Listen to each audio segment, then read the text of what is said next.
Welcome to the Revenue Builders Podcast, a weekly show featuring B2B sales leaders and executives. Hosted by five-time CRO John McMahon and Force Management co-founder John Kaplan, the show goes behind the scenes with the people who have been there, done that, and seen the results. If you enjoy our content, please subscribe, rate, and review the show to help us reach more people. Revenue Builders is brought to you by Force Management. We help companies improve sales performance, executing the growth strategy at the point of sale. Find us at forcemanagement.com. Enjoy today's episode. Hi, it's Rachel with Force Management. Before we get started with today's Revenue Builders episode, a quick plug. We know a lot of you are planning your SKO and planning for 2026. Force has a ton of great resources for you as you strategize. We just put out an ebook on 6 priorities for driving growth in your organization, and we have a whole SKO resource page that has helpful insights as you think through making your SKO more than an event. Check it out in the show notes. Welcome to the Revenue Builders Podcast. I'm John McMahon, and I'm joined by my co-host, John Kaplan. Our special guest today is Dan Fougere. Dan started his selling career at PTC, and after PTC, Dan moved to Actuate for 8 years before joining BMC as an area director. Then Dan moved to Medallia as the VP of East, but quickly grew to take the CRO role at Medallia. After Medallia, Dan became the CRO at Datadog for 4.5 years, where he was the catalyst behind Datadog's entry into the enterprise and helped Datadog scale very quickly. Today, Dan is a venture partner at Index Ventures and is very active in helping veterans find homes through an organization named Homes for Our Troops. Welcome, Dan Fougere. So Dan, you've had an amazing sales career. You're now doing some work at Index Ventures. Talk to us a little bit about how you might advise new sales leaders on what to do when they're generating a playbook. Well, I guess the context matters, right? Are we talking about somebody who's at a new startup, maybe? Somebody who is are they the ultimate leader at a startup? Is that what you're thinking? Yes, like the generating a ultimate playbook? leader. They're at a startup. Yeah. They're the ultimate leader. They're brought in as the new CRO. They got to start hiring some people. So the good news is this is not something you're going to need to invent yourself, right? I think there's so much learning that's happened. I learned it from you. You learned it from somebody. I don't know if it was Dick Harrison or somebody before him. I actually interviewed Dick last summer. I just wanted to find out how did you guys do this? And so I think you come in with one of these playbooks that works as a framework, but it has to be fluid. You have to be able to adapt it. And I've seen it go both ways. And I think a big mistake that a lot of leaders make is they're going to try to force fit a playbook from a previous company into a new company. And you need to be, I said fluid, now I'll say fluent. You have to be fluent enough with the components of a framework to know that I need to tweak it here, tweak it there. And especially these days, like I saw this at Datadog, I'll get into it in a second, where the dynamics of a PLG motion. Now, Datadog, I would say, is like Rev 1 maybe, or maybe Atlassian was Rev 1 of PLG. Datadog was Rev 2. This is like prehistoric times. What's happening now is like, if you look at like Notion, Slack was really more PLG, Cursors, PLG. And so these kind of companies, things have changed a lot. By definition, with that kind of change, you have to be able to change the playbook. And so how do you do it? Well, I would recommend, advise people to change it by approaching things from a first principles perspective. And so what do I mean by that? Well, who's using the product? What's working so far? And how do they buy? Not like when we talked about how do they buy back in the day when I was a student to you guys, we were mostly talking about from the purchasing process, right? What I'm talking about now is the usage, because typically they're going to have some kind of usage before they buy. And now there are other ones I'll talk about in a second. There's a company called Decagon, right, that does, customer support, and they're doing more like traditional top-down sales. That still exists. But for the ones where there's PLG, you need to think about it. So for example, I'm advising a company. It's one of our portfolio companies. They are an open source vector database. And so we're changing the way that they're selling it based on the fact that somebody's going to be, we know we have signals. The good news is you have signals where they're downloading the product. That's a signal. They're looking at the user manual. They're looking at the first part of the user manual. That's a signal. Then they start to get into things where you can see, okay, now they've developed something. They're in testing. Okay, now we should, so in the beginning, it's like, hey, notice that you're using it. We're here to help. Let us know. Then when they get towards the testing stage, that's when we should really start to talk about things that are commercial, that are in their interest, such as SLAs. Well, do you want to go to production with a 4-day SLA, or would you rather have a 1-hour SLA? Would you rather have, hosted on your own and maybe hope that you're up to date on the updates, or would you rather have it hosted by us and know that it's always up to date and with bug fixes? Things like that. That means you need to adjust. Back in the day, you'd say, I'm not going to do a POC until I meet the economic buyer. Still best practice if you're doing something that's more traditional. But in this case, they're already using the product. So right there, you've got to rethink how you're doing things. So, and I would say, generally speaking, when we go back to like a Datadog example, when I went to Datadog, there were two parts of the business. One existed. It was selling to other software startups. That was kind of like what I just described. They're going to download. They're going to use the product over the cloud. I can't stop them from using it. But we are going to get to a place where they do need to test it. Maybe they're comparing us to others. So that became kind of like the proof of concept stage or the validation. So we use the same framework. Some of that, it's kind of like the life of the elephant versus the life of the mayfly, right? If you have that big, gnarly, old school traditional sales process, I'm going to stick to something more traditional. Like I said, get to the economic buyer before I commit on what does success criteria look like for the POC, and make sure that if we do this, that somebody there says, yes, we'll buy it. Versus with Datadog, it was something much smaller. We said, you said you wanted to make sure it was easy to use, that we could hit all your open source components. If we do that, do you say that you're going to buy it? I'm talking to the CTO. There's 10 people at the company. We just condensed the whole thing down to one phone call. Yeah.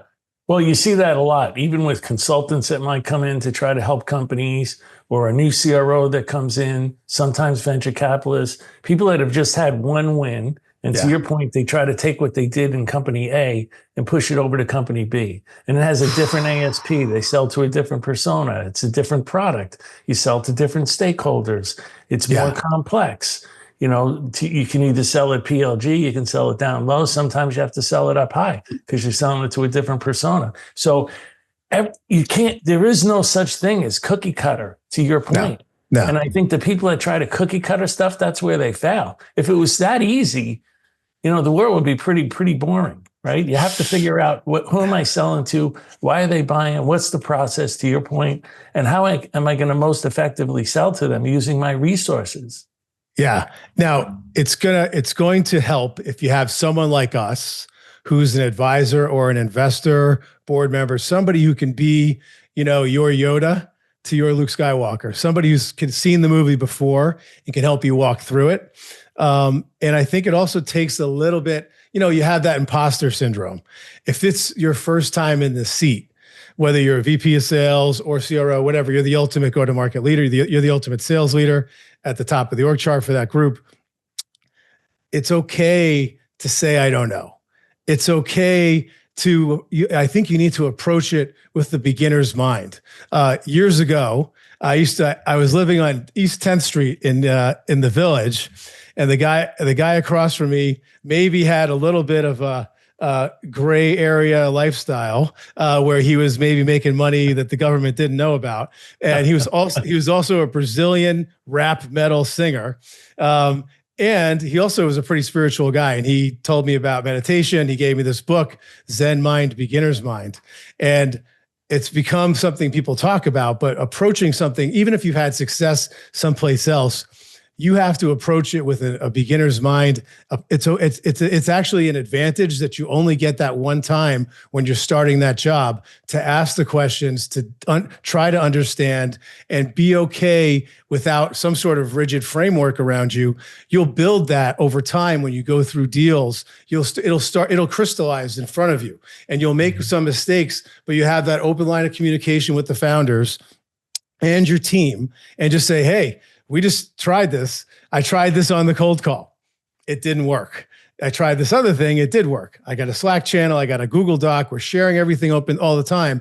And I created an environment of collaborative learning that where it's okay for me. I just made a mistake. And when they see that I'm sharing, because you're going to learn more from the things that don't go well than from trying to just say, oh, I got a big renewal deal. Maybe we could have got that renewal deal if anybody with a heartbeat and a keyboard.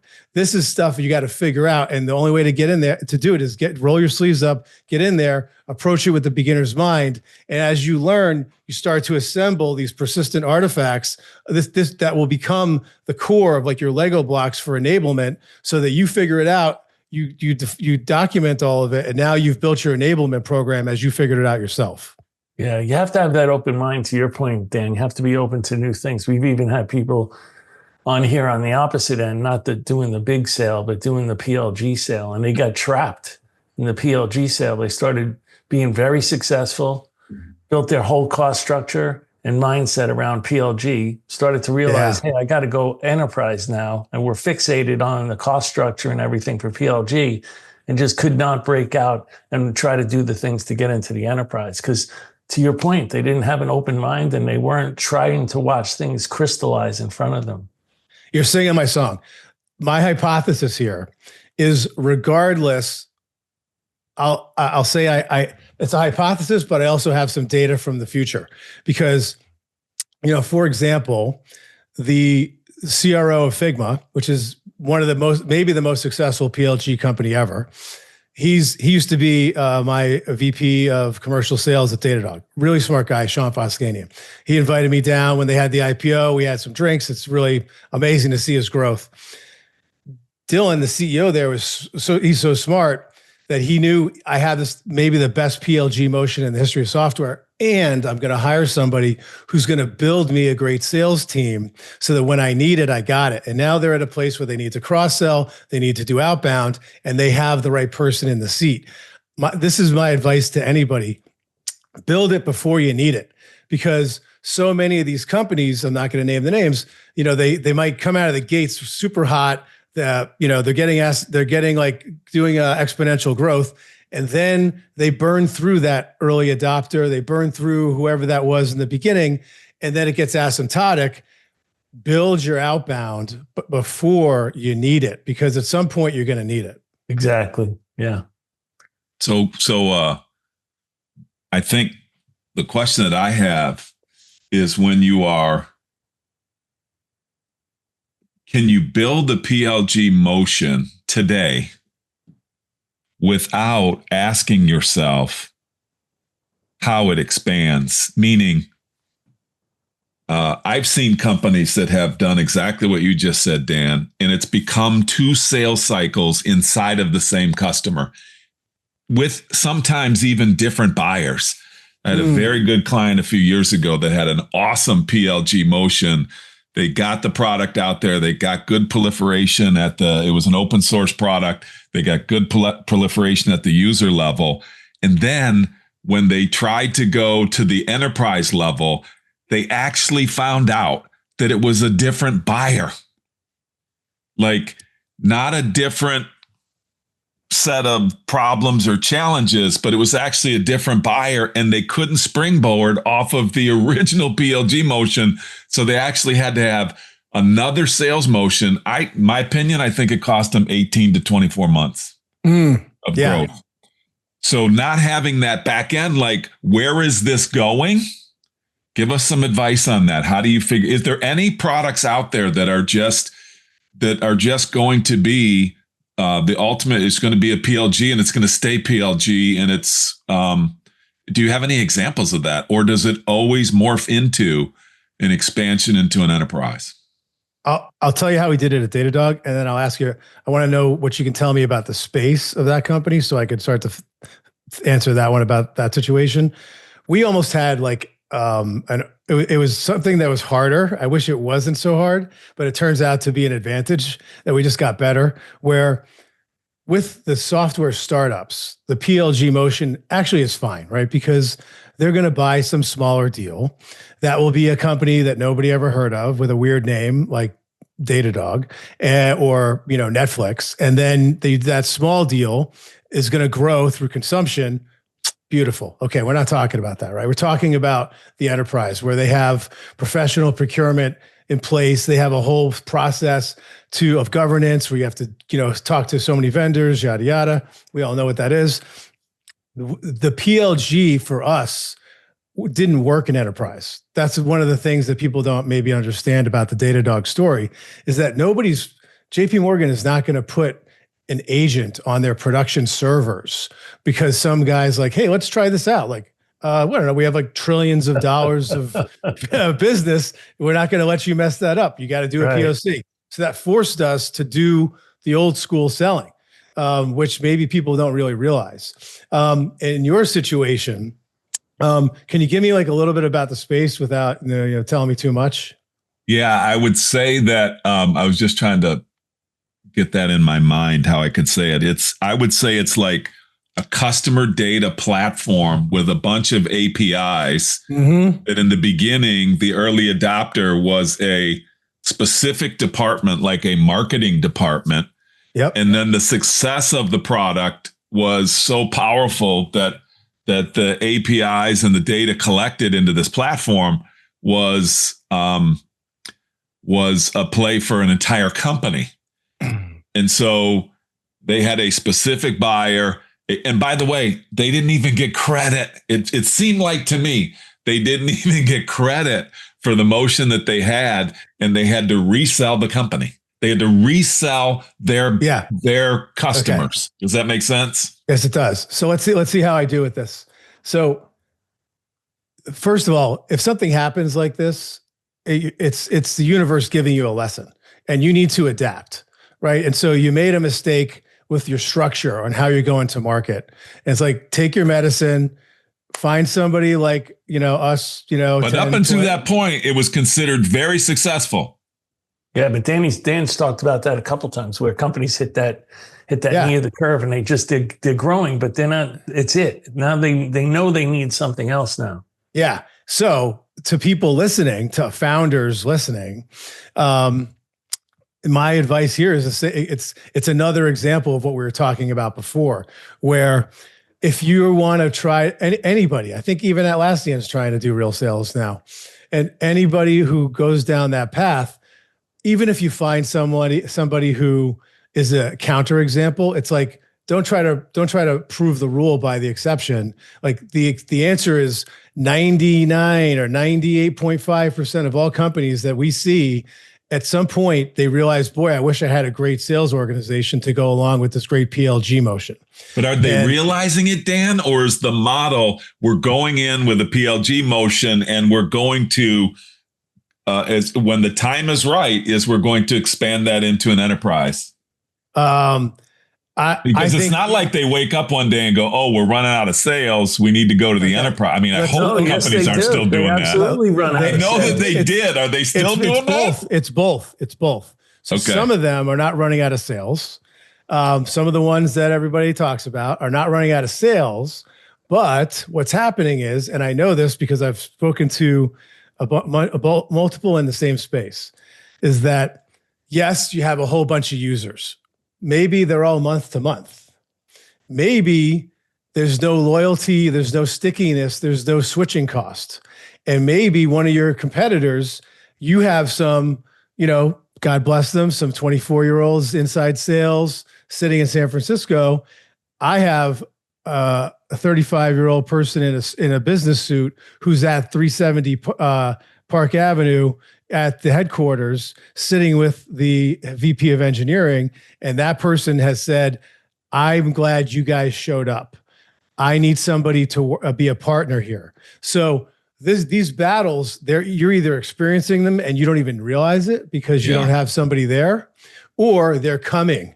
And here's another thing. So you have we're talking about the hand-to-hand combat in the field, and that is the same now as it ever was before. And just like you said, just because you have a bunch of PLG month-to-month seats someplace doesn't mean that you got that account for the next 5 years. And here's another one. I talked to a company doing very well, and I sat down with them, all incredibly smart guys. Everybody we're talking about is incredibly smart, right? And so they said, hey, we're going to change our pricing model. And I was like, whoa, hey, that's a big deal. And they're like, oh, don't worry about it. Everybody loves our product. I was like, listen, my own experience is anytime we change the pricing, we had like one-on-one, like me, the chief product officer, CEO, like we're having conversations one-on-one with the buyer and the head of whoever the department. And it's with our best customers, the ones who love us, and we could talk like this, right? And we let them know, hey, our cost of goods is up, our logs product, the usage, the cost to AWS is more than we thought. We're adding way more features. We're, in today's world, we're adding, asynchronous agentic kind of functionality behind the scenes, generating more tokens. It's costing us more. There's valid reasons to change the pricing model. But you got to figure out, how are they going to react? How can we do it? Maybe this needs to be multiple steps. Maybe it's something that we do over time. Maybe we try to tie it in with renewals and what's the teaspoon of sugar to help the medicine go down? How can I bring them something here instead of just giving them bad news? And they didn't do that, and they had to undo the pricing change. And it's just having somebody who's been around there and done it is going to help you in this way too. So it's not just the hand-to-hand combat, it's avoiding self-inflicted wounds by knowing how sales works. It's also training a buyer in a PLG motion for a lower cost and an easy kind of ease of transaction. It's not just the pricing, the minute you complicate it, the minute you change it, and it creates other buyers or other people that have to get involved in signatures. Oh yeah, there you go. You with me? Totally. I think that there's no possible way today that you can start something and say, where's the product? What is our first motion as we go? How are we going to differentiate, especially in like an open source? How are we going to differentiate open source from or freemium, as the old days would say, to paid version to the next version? I think if people aren't doing that, like, to the best of their ability, I know a lot of you get a lot of information from early adopters, but for the best of your ability, I can't imagine companies or investment houses like yours, Dan, are actually investing in companies that aren't thinking about that second and third motion. Does it still happen today? Well, some of them are taking off so fast. It's easier when it's hard. It's easier to get people to get the religion when it's harder. When you've got more competitors, when you're having a hard time breaking in. Yeah. It's human nature to think we might be the special snowflake that doesn't need this. Our business is different, and there is a non-zero probability that you are right, but I think it is a very, very low single-digit probability. And the things that here we are between the three of us, decades, possibly 100 years of experience at this point. God help us, right? And we've been advising and talking to hundreds of companies. So everything we're in alignment here that it's better to know this is coming and build an organization. So for your example, if instead of a junior person sitting there clipping the coupons with the easy PLG motion, let's put somebody who's sold to the enterprise, who has the ability to have a adult conversation in a conference room with people who don't already think that they should be buying your software, who can convince them they should, and put that person on that account. Even if it's easy in the early days, it's the hard stuff is coming. The battles are coming. The negotiations are coming. The competitors are coming. The easy money is going to go away. Build your team now so that you can avoid getting asymptotic and keep your exponential growth. Really good. Yeah, I'll tell you. Dan's seeing that out in the valley where some of these companies are going 0 to close to 100 million in revenue in the first year or two. And Yes. to Dan's point, it's pretty hard to convince them that that's not going to continue, right? Yeah. They're smoking the pipe. They're thinking it's going to continue forever, and that's the danger. Yeah, this is the hard part. And I'll give Olivier so much credit at Datadog because he brought me in. They were still doubling year over year. So he didn't need to. But it was all startups. It was all month to month. And he saw this and he brought me in early. So I built it, the enterprise channel, international, outbound, selling value, all the stuff you guys know and love. And it helped us a lot. We got through the IPO. We had great growth. After I left, when the brilliance of the interest rates, manifested with the whole, it was a 2022, right? Where everybody ran out of money, all the startups, Silicon Valley Bank goes belly up. And when that happened, Datadog had an impact to their startup revenue. So that got compressed, but they were able to make up for it with more revenue from the enterprise. So this is just another example of some black swan kind of thing is going to come. And you want to be ready for it. You want to be like Noah. You built the ark. You're ready for the flood. It's coming. One thing that you brought up in the beginning, which I really liked, is the mentality of the CRO or the leader, the sales leader, whether they call it a CRO or VP of sales in the beginning on Playbooks. My advice has always been, and I think some people just get it wrong. They're like, well, they're hiring me to create this playbook. They're hiring me for what I've done. And I'm going to bring what I've done and I'm going to bring it in to here now. And I always say for like the tent poles, I call them tent poles, ICP, 4 essential questions of value, engagement model, and success profile. That's a company. If you wind up on an island and you try to bring a playbook that encapsulates those, which are definitely components of a playbook.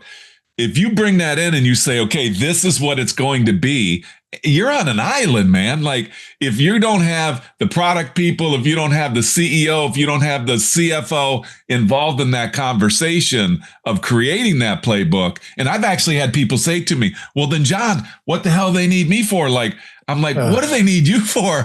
Like, you're the one that's going to bring this to the street and get the hand-to-hand combat skills associated with, with building it out. But I don't expect you to come up with the ICP or for you to come up with the value proposition. Do you have some advice there? I got one of these happening right now. It's like, it comes from a good place where they want to deliver value. They want to show what they know.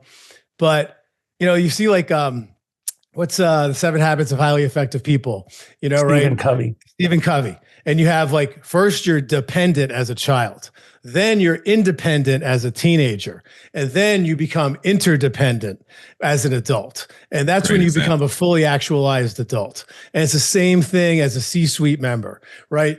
Get away. You said you guys on the island. The picture I had is that person is on the other side of the table. Get over on this side of the table. Yeah. We're all on the same side of the table. Yeah. And what you got to also do is, like I say, like you got to replicate before you innovate. And so you're showing up, you join this company because they are successful already. They're doing some good stuff and you got to figure out what that is. And then you need to build around that. You can't just come in and slam something on top of it and think that that's going to somehow help. You got to understand the business. You have to collaborate and build it together with the CEO, head of engineering. Titles are irrelevant at a startup, right? Like, Amit, the chief product officer at Datadog, was really like, he built the commercial engine before I even showed up, right? So different people have different, it doesn't matter what the title is, whoever the key people are, you're collaborating on the playbook, and it's a living, breathing thing that needs to be iterated on as you have a plan, and then you go to battle, and then the plan changes all the time. So something is going to change. And so I think you got to have that kind of mindset. This is what separates the people who don't last for like 5 years and don't get to like 500 million or $1 billion ARR. The thing that tops people out in a lot of cases is the inability to adapt like this and collaborate, and they become too rigid, and they're so stuck to their old process. So anyway, hopefully this helps some people out there if they're going to believe. But it's also, Dan, going back to what you said before, having that open mind, because I've sometimes gone into the CEO and said, you know what, I think we're a different company this quarter than we were last quarter. Things have changed. Competition's changing. Customers are acting different. The whole market feels like it changed, and we need to change now, like right away, even though we changed again last quarter. Sounds like SolidWorks. I don't know what it sounds like. I don't know what it sounds like. Now he's getting personal. Let's talk about some traits for some of the people that you bring in, Dan, into this startup to help you go more than 1, 2, 3 years. Let me give you a softball. What we just been talking about is you have to be the adult in the room from the CRO position or the go-to-market position that you're forcing the company to go outside in. The best answers are outside the company coming in. I think that what happens sometimes is, and I think to Johnny's point, a trait of you don't have the ability to help people look outside. Like your experience should be, let's go figure it out. Let's talk to customers.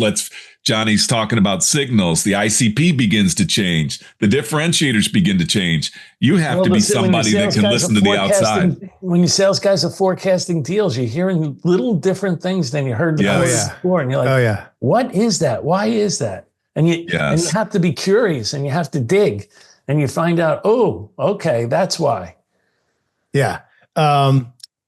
First of all, agree with everything you guys said. It's this, and by the way, this is a constant process that is running all the time. All the time. And it is accelerated with the cloud, and it's accelerating with AI because it's accelerating with consumption. Yeah. So they can turn you off tomorrow and turn somebody else on the next day. Yep. And they can copy you. Now, here's the funny thing. It's related to some of the stuff we were just talking about, where founders generally are product people. A lot of the best ones, engineers, they think of product. They're going to win with product. A lot of them find a way to win with product. To me, this is a two-dimensional graph. There's an x-axis and a y-axis. Product is your y. I'm going to outpace you on my y-axis. There's an x-axis too, and that's your go-to-market. And so you want to maximize the area under that curve.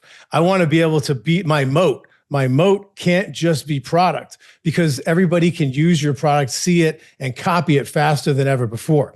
So I want to, and this is what we did at Datadog, and as I advise everybody, is that even though we had inbound, we built outbound right away. And my mission was to make sure that by the time our competitors, which were New Relic and then AppDynamics and then Splunk, like that by the time they found out about deals, we were already winning the deals. And so this is like the answering both parts, is that what kind of profile of person do I want to have? I want someone with that mindset, and I want someone with that capability. And I want somebody, another reason I think a lot of leaders fail is because they're, in the words of my man, John McMahon right here, flying a desk. They think that they're sitting back at HQ. I'm one of the C-suite. I show up at the office at 8:30, and then I go home at 5. I have dinner with, listen, it sounds like a nice life. It sounds like a short career as a CRO. Yeah, I don't, right now I can do that because I didn't do that for 15 years, right? I think you need to be the tip of the spear. And you need to forget about, you got a C on your title or whatever, VP, I don't care. You are the tip of the spear. You need to be the one who's in the meetings, on the calls. The hardest selling I ever did was at Medallia. John is familiar with this company. I showed up. Listen, it was an amazing experience. Steve Walski, who's incredible and we all love, and was all three of our bosses at one point for a while. He was on the board. That's one of the reasons that I went there. Doug Leone was on the board from Sequoia. It's like, okay, I just want to, wherever these guys are, I want to be there. We got there. There was no sales process. It took them 10 years to get to 25 million. Every deal was like a custom deal. There wasn't even a pricing list. It was like, even though it was 25 million, it was cold start. And I was like, okay, I got 2 babies. I got a third on the way. I just doubled down on a twice as expensive house. I'm making half as much money that I went here because I went here.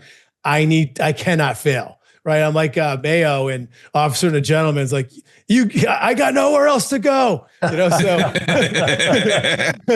So with Louis Gossett Jr. looking down at me, I was like, I'm going to every meeting, every deal. And here's another thing for sales leaders. You don't go where they ask you to go. You go where you are going to have the biggest impact on your own success. And the way you figure that out is you talk to everybody, you see what companies are they talking to, what meetings are happening. And they're like, I'd like you to go to this meeting. Thanks. I'm going to Marriott with Danny Hartman in Maryland. And I'm going to try to make some great shit happen with them. And that's what we did. And that's how we figured out, how do you do a Medallia deal for $3.5 million in 2012, because no one had ever done that before. And then I'm going to Verizon and I'm going to Capital One. And I did that for the first 18 months. And I lived in Palo Alto more than I lived in Larchmont. And I was in the field more than I was in either place. And a lot of Homewood Suites and like Westons. And you're just there and you're doing the prep beforehand until midnight. You're doing the meeting during the day. You're doing the session afterwards, what worked, what didn't. Take actions, you're owning it. And then after we did all those deals, and I'm like, okay, now I know how to teach people how to do $3.5 million deals at Medallia in their first 9 months. Then you can go to the office later. But until then, if you don't get out there and you're not leading from the front and you're not making those deals happen, nobody else is going to do it. And the clock is ticking for your job. Yeah. If you don't do it, they'll find somebody else that will. Yeah. So if we go back to your original question, profile, I want somebody who's got these kind of characteristics. I saw somebody said like PhD, poor, hungry, and driven, right? Like I want somebody who's intelligent, who's intellectually curious, who is ambitious and wants to be like us at some point in their career, and somebody who's open to learning and adaptable. And I want to see the residue of these traits in their performance so far. And I want to be able to extrapolate, and I could see, okay, they were a sales rep at a not so great company. Then they were a sales rep at a better company. Then they got promoted to be a first line leader. Okay, I can extrapolate the next point, and I can see this person has potential to grow.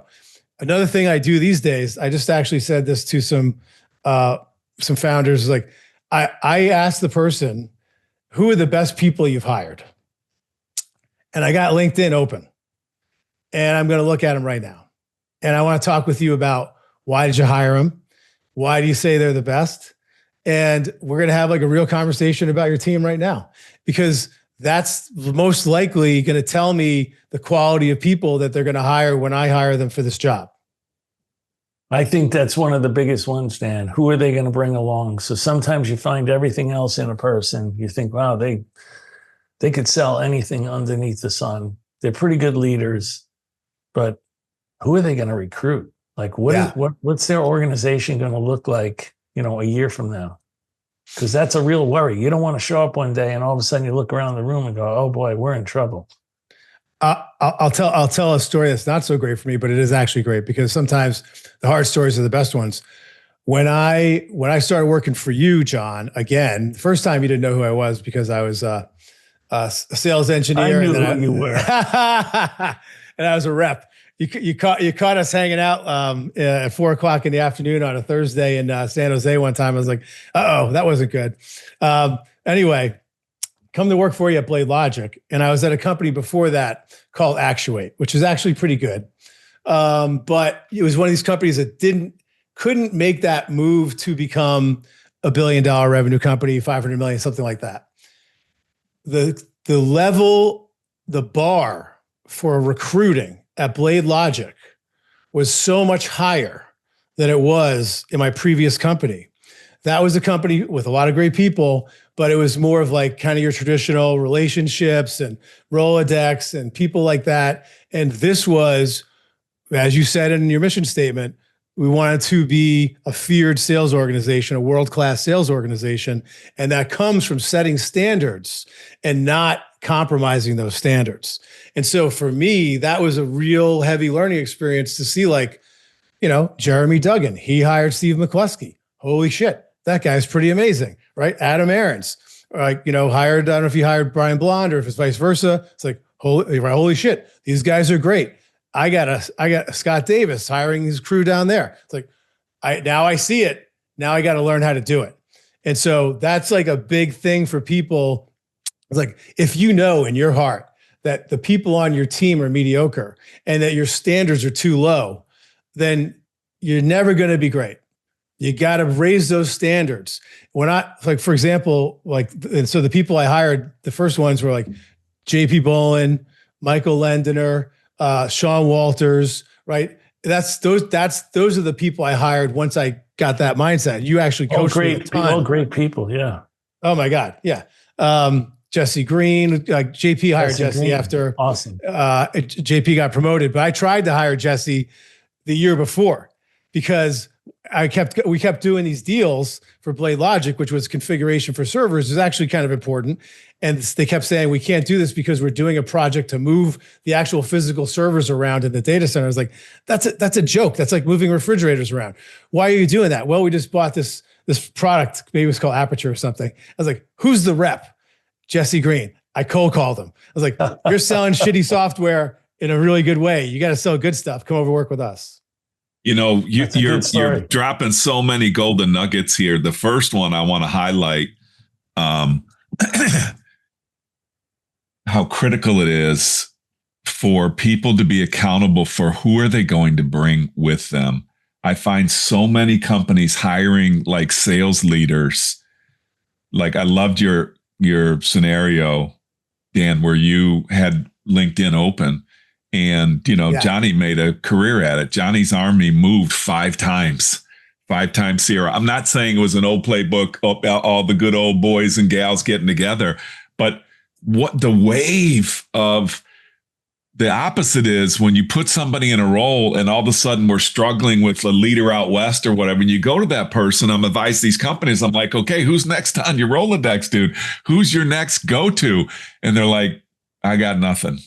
I mean, that is horrific. And you guys and the great leaders that I've seen out there have built companies on when they get a job, you already know, like you're going to go be a head coach somewhere. You already know who your defensive coordinator is going to be. And they're just saying, hey, let me know when you get that next one. If it's good timing, I'll be ready to go. But you have those people kind of ready to go. And I don't think people are doing that like they used to. So I love it 100%. That's the optimal scenario. And nobody did it better than John. Now, what I will say is that post Blade Logic BMC. So we were at a startup. John was the head of sales CRO. David Achuria was the CEO founder, who's now the CEO of Mongo. Steve Walski was the chairman of the board. Incredible team. I don't know if we ever got past 120 million in revenue, but it was like pound for pound, just like the most devastatingly talented, best operating team. And I know if Mark Craney's listening, yes, better than Opsware. But on your graph, the product and the sales force far extended beyond product, right? Yeah. Blade Logic was really good for If we would have had a product that actually was great and worked, it might have been like an amazing success story. Because probably 50 of those guys went on to be CROs or CEOs. Incredible. And so then we split up, right? It's kind of like the band breaks up. Now, John, I think you maybe were advising, I don't know if, like for App Dynamics. And so especially at that time, it's like, would you rather work with John McMahon or would you rather work with Scott Davis and Dan Fougere at Medallia? It's like, well, we lost a lot of those conversations, right? Jesse Green, like a perfect example. I had him in Palo Alto and he goes to App Dynamics. You guys did an amazing job recruiting. So everything you said, John Kaplan, is true. And I was like, okay, I gotta find a new way, because a lot of those a lot of those guys went to App Dynamics instead of Medallia. So it's like, okay, we're going to find some new ones. And so what are the other lineages that I can pilfer, right? Where can I go and bring new people over? And some people who maybe were overlooked because they weren't like amongst the top at the time, but they had a lot of potential. So Danny Hartman came over. He was an SDR at BMC, brought him over. He was raw, trained him. The guy made 7 figures for 10 years in a row at Medallia. Nick Thomas, same kind of person. You got Steve Waugh. Steve Waugh. I just talked to him last week. Yeah. B of A, I tried to get that deal with Nick Thomas. Here, this is the whole amazing story here.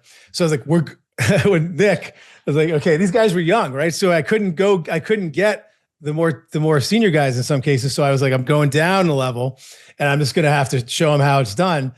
And Nick's like, I'm selling to B of A, but I was like, okay, which part? He's like, what do you mean? I was like, open up the webpage. It's a bank.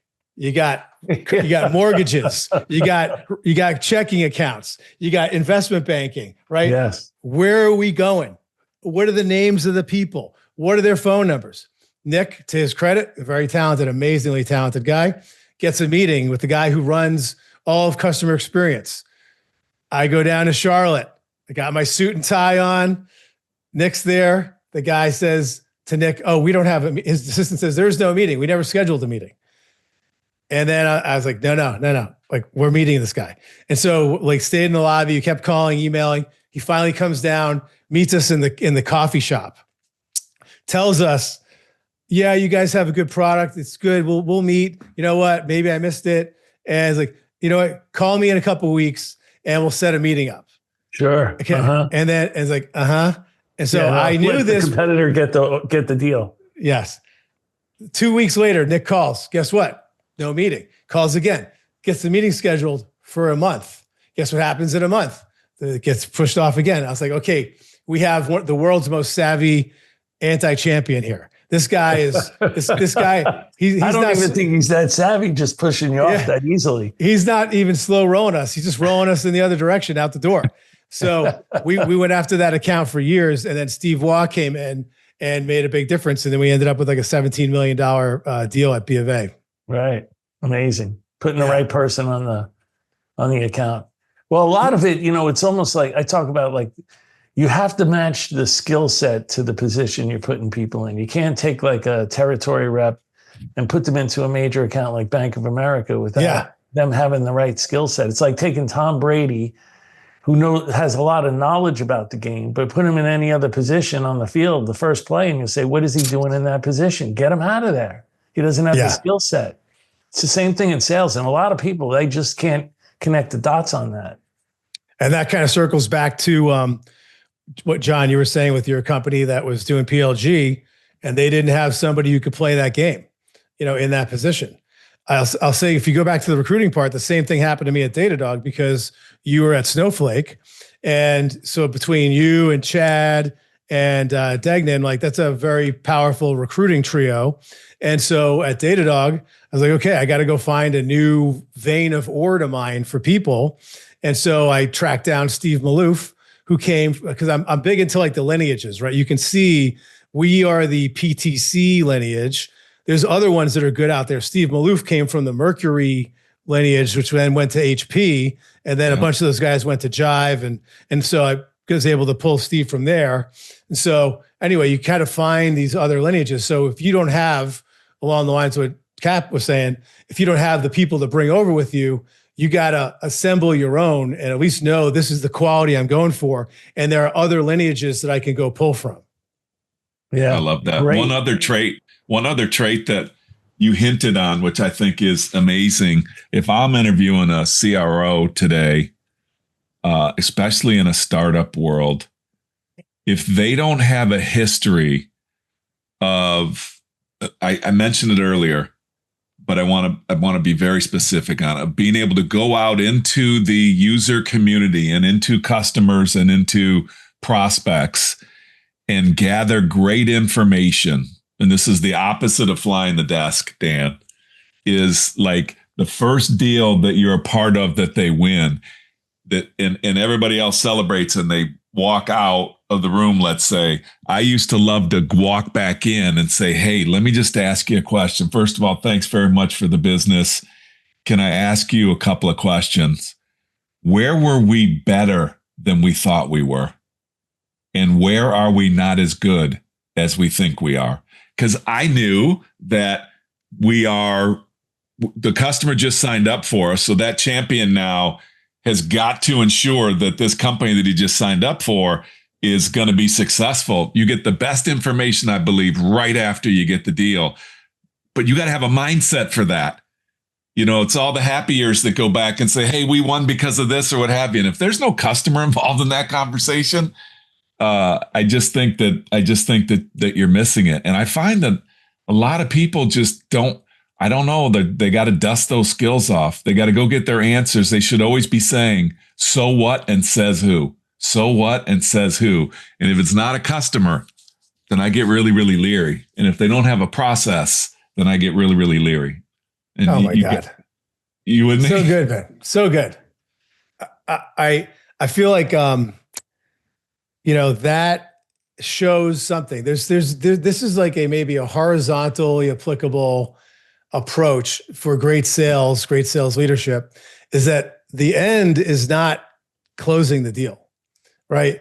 The end is get more information from from the buyer, in your case, economic buyer, champion. I think two things are happening there. You're learning things that are going to be super valuable for you to continue to defeat your competitors, right? And that person now is going to have more respect for you as 100%. A professional, because that person is in that position because that's how they think too.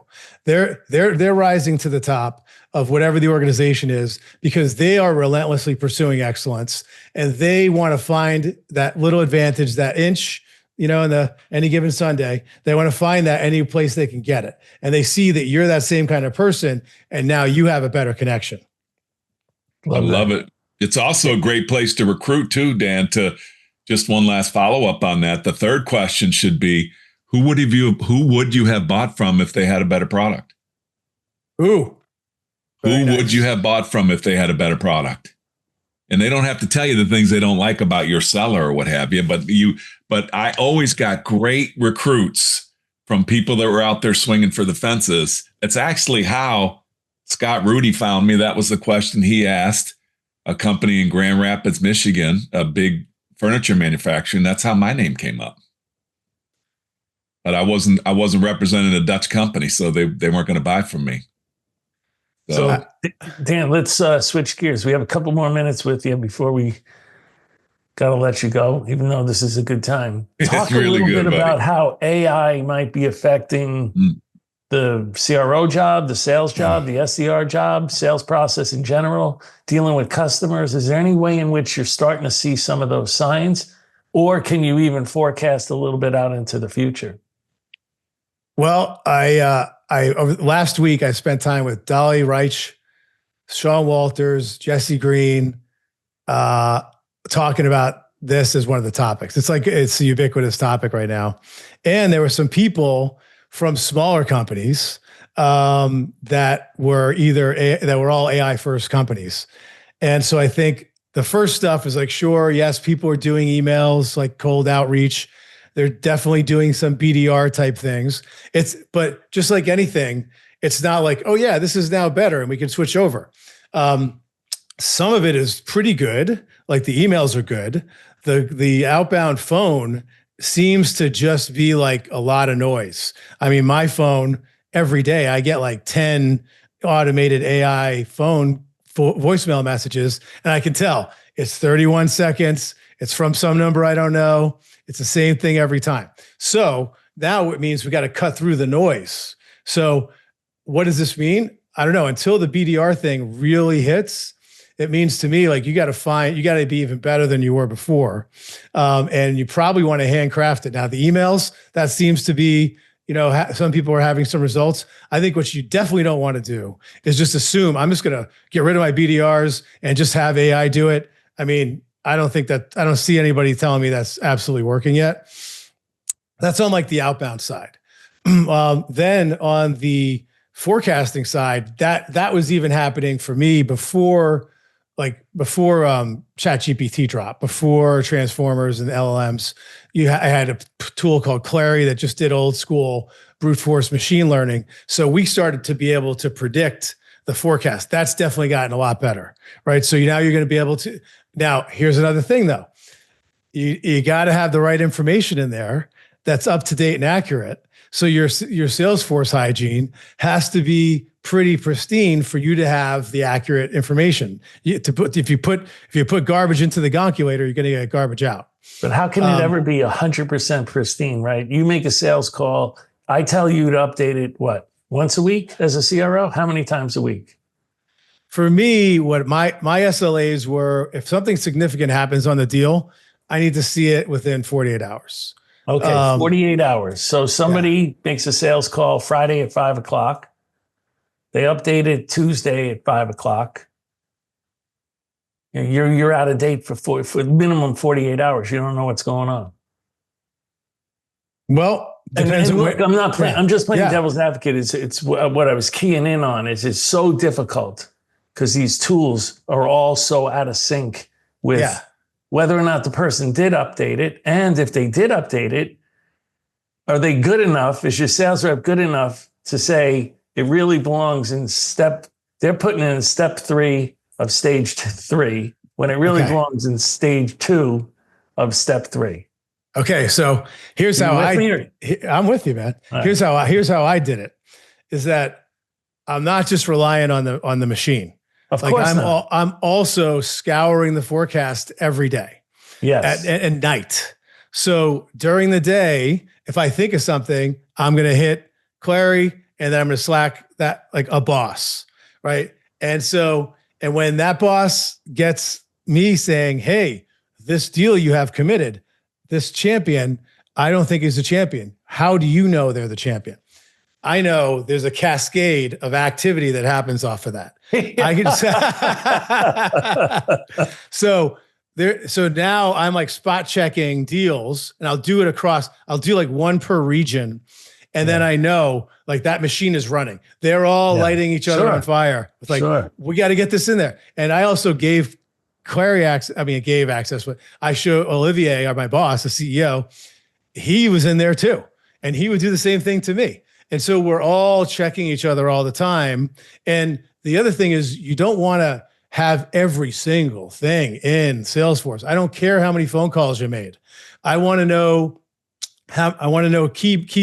distill it down to the smallest number of metrics or bits of information that are going to tell me the answer that I need.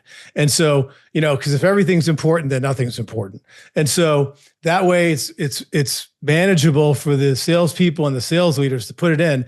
And I had a different view for like comment section for each level, even like a theater person, like enterprise. I mean, Americas.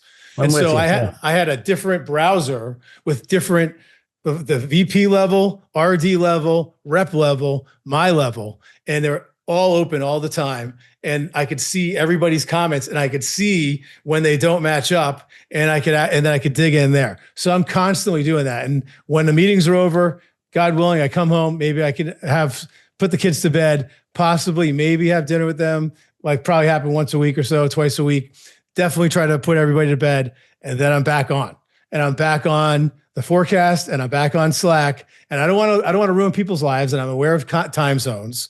But if I'm worried about something at 9:30 p.m., you're going to be worried about something at 9:30 p.m. And the best way for this not to happen is to not leave me hanging with important information that you should have put in there already.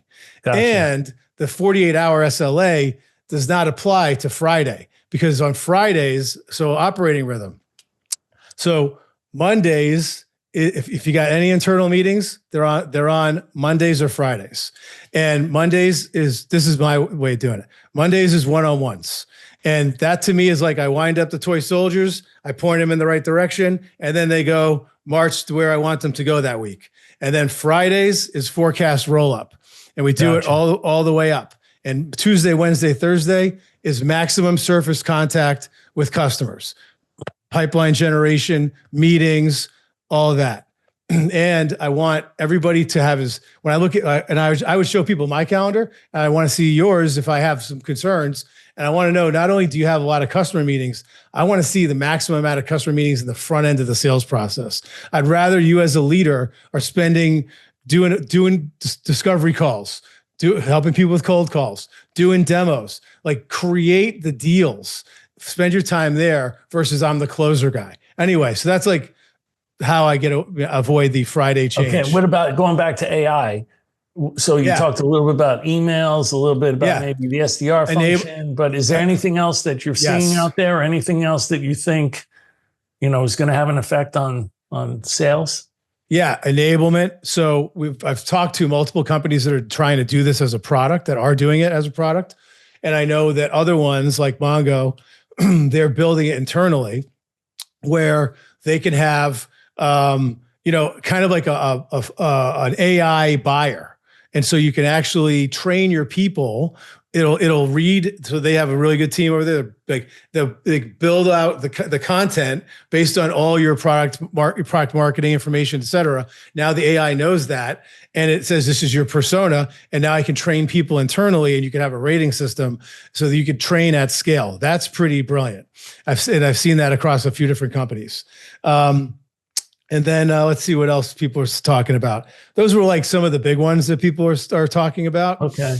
The other thing I would say is, for a lot of these startups right now, the signals part, this is like the double-edged sword, is that for like especially an AI native product where they're using it, it's like a PLG motion. I talked about this earlier, where they have signals. Oh, they downloaded the product. They're looking at the manual. Yes. You put that into the AI, and the AI will tell you, because some of these, like we have a company that has 180,000 users. And so you as a human cannot possibly go through all that stuff. No. So you put that into the AI, and it's going to spit out, hey, I think you should spend time with these accounts. Gotcha. Makes sense. Yeah. Good job, Dan Fougere. Johnny, before we wrap, I could talk to him for a couple more hours, but that's not how. Do me a favor and let we have to have Danny talk about. We can do a part 2. Let Danny talk about before we go some of the stuff that's near and dear to his heart. Yeah, thanks, John. So, when I spent all that time trying to not have to work anymore, and then thank God it happened. And I also felt like I wanted to give back. I think that's probably a big part of, living a fulfilling life, right? And so I was blessed with some success, and so I wanted to be able to give back. So I did some stuff in the community, like help rebuild the park, helped out a few other people. But then from an organization perspective, I got on the board of a military charity called Homes for Our Troops. We build custom homes for severely injured veterans. We have been doing this for 21 years. 90% of the money goes to the veterans, which is the opposite of a lot of charities. Like, this is a big thing for us. That's why we don't do any celebrity-oriented kind of advertising. All those ads you see on TV cost a lot of money. And so we focus it all on the veterans. So anybody out there who's inspired, would love your support. I'm actually going, so one of the board members, Adam Kay, he founded his own charity called No Person Left Behind Outdoors. And he does outdoor, like extreme outdoor events with severely injured veterans. And so Adam, I'm co-sponsoring the trip. And on Friday, we're leaving for Kilimanjaro. And so I think it's like we got 6 to 8 veterans who are going to hike up to Kilimanjaro, most of whom don't have an arm or a leg. Again, if you feel inspired, support that charity. And then the other one that I have some dyslexia in my family. And fortunately, we live near a school that specializes in dyslexia education. I know that this is like if there was a cure for cancer, but doctors weren't giving it to the people. And so this is the same thing. Orton Gillingham and Wilson are the 2 methodologies that have like a 90+% hit rate, teach kids how to read. And, but if you got to live near one of these schools, and you got to have the money to go. And so the public schools, we want to drive change in the public schools so that the kids can get these methodologies that work. And so our charity is called Imagine Reading. And right now we're putting everything we got behind an impact campaign for a documentary that I executive produced called Left Behind, directed and created by Anna Toomey, who's brilliant and inspiring. And so if anybody feels inspired for those 3 charities, maybe we could put a link in there, and we'd appreciate it. For sure, buddy. Yeah, we'll put them in the show notes. Rachel to put a link in the show notes for us, Dan. Well done, Thank buddy. you. Yeah. Excellent, Dan. And we do need a part 2. That'd be great. I'd love to. I love talking to you guys. All right. Thanks, John Kaplan. Thank you, Dan Fougere. Good to see you. And thanks to everyone for listening to another episode of the Revenue Builders Podcast. Thanks for listening to today's episode. Be sure to check us out at forcemanagement.com.